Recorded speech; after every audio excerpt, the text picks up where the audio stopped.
poríferos, também conhecidos como espongiários, surgiram provavelmente há cerca de 1 milhão de anos atrás. Supõe-se que eles sejam originados de seres unicelulares e heterótrofos que se agrupavam em colônias.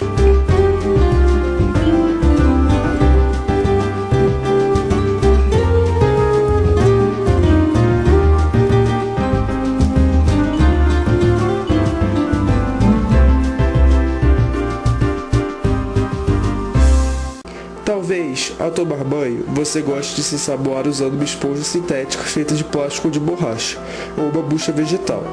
Mas você já pensou em tomar banho ensaboando-se com o esqueleto de algum animal? Antes da invenção das esponjas sintéticas, as esponjas naturais eram muito usadas pelas pessoas para tomar banho e na limpeza doméstica, para esfregar panelas e copos, por exemplo. A esponja natural é o esqueleto macio de certas espécies de animais do grupo dos poríferos.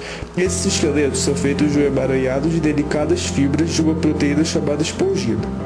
Esses animais são exclusivamente aquáticos, predominantemente marinhos, mas existem algumas espécies que vivem em água doce. Não possuem tecidos bem definidos e nem apresentam órgãos ou sistemas. Apesar disso, a maioria é capaz de se contrair quando submetida a estímulos fortes transmitidos de célula para célula. Os poríferos podem variar quanto à forma, cor e tamanho, e vivem fixos às rochas ou em estruturas submersas como conchas, onde podem formar colônias de coloração variadas. Podem ser encontrados desde regiões mais rasas das praias até profundidades de aproximadamente 6.000 metros. Alimentam-se de restos orgânicos ou de micro-organismos que capturam filtrando a água que penetra em seu corpo, como veremos adiante. Por sua vez, servem de alimento para algumas espécies de animais como certos moluscos, ouriços do mar, estrelas do mar, peixes e tartarugas.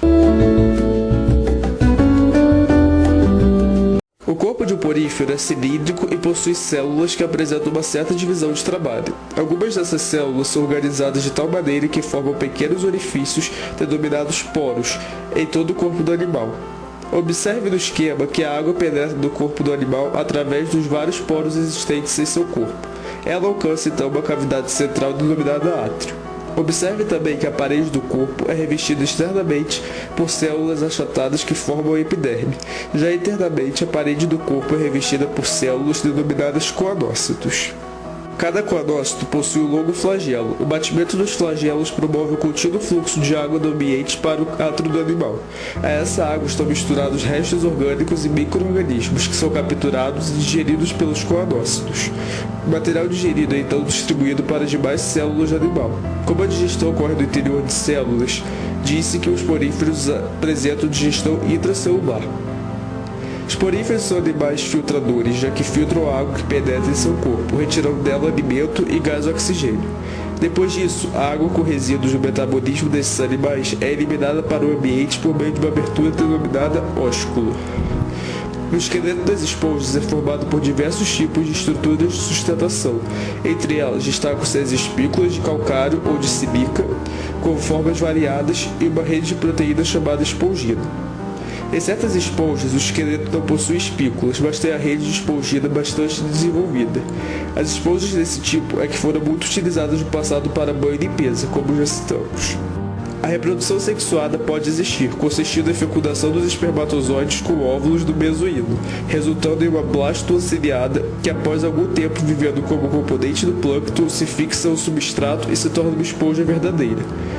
Apesar de a maioria das esponjas ser monoica, há espécies dioicas com sexos separados. Confira agora um pequeno documentário legendado que mostra um pouco da vida dos poríferos no fundo do mar. These ghostly exhalations are proof that the sponge is actively pumping. With no mouth, it sucks water directly through its sponge-like body walls, which are shot through with millions of narrow canals and tiny chambers. How does it do it? What secrets hide within the belly of this beast? The best way to find out is to enter one of the many portals into the sponge's secret inner world.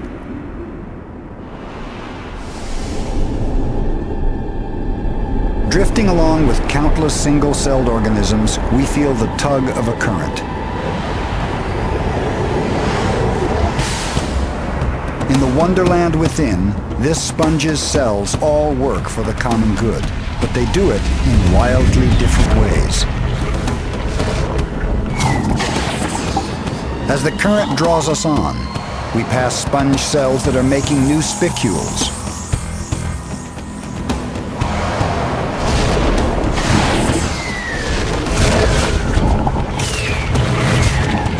The walls themselves are treacherous. They can simply engulf their unfortunate prey.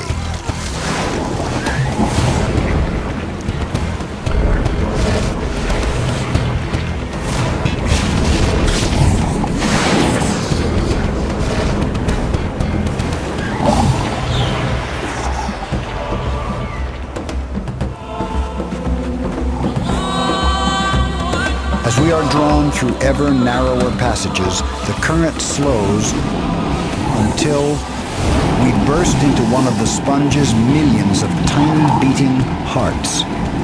These are choanocytes, cells whose whip-like flagellae powers the pump.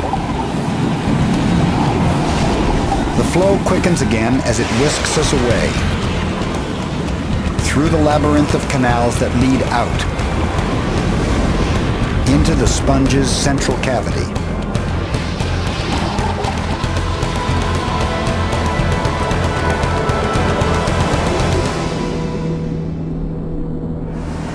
What once seemed barely alive is actually a living animal, more complex than we could have imagined.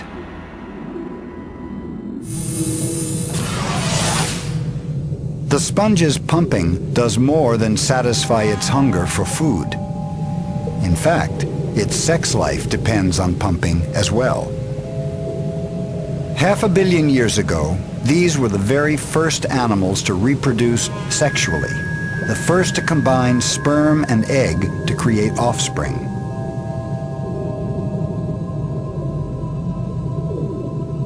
Set adrift, some sperm will be lucky enough to enter another sponge of the same species. If the sperm are truly fortunate, they will fertilize the eggs within.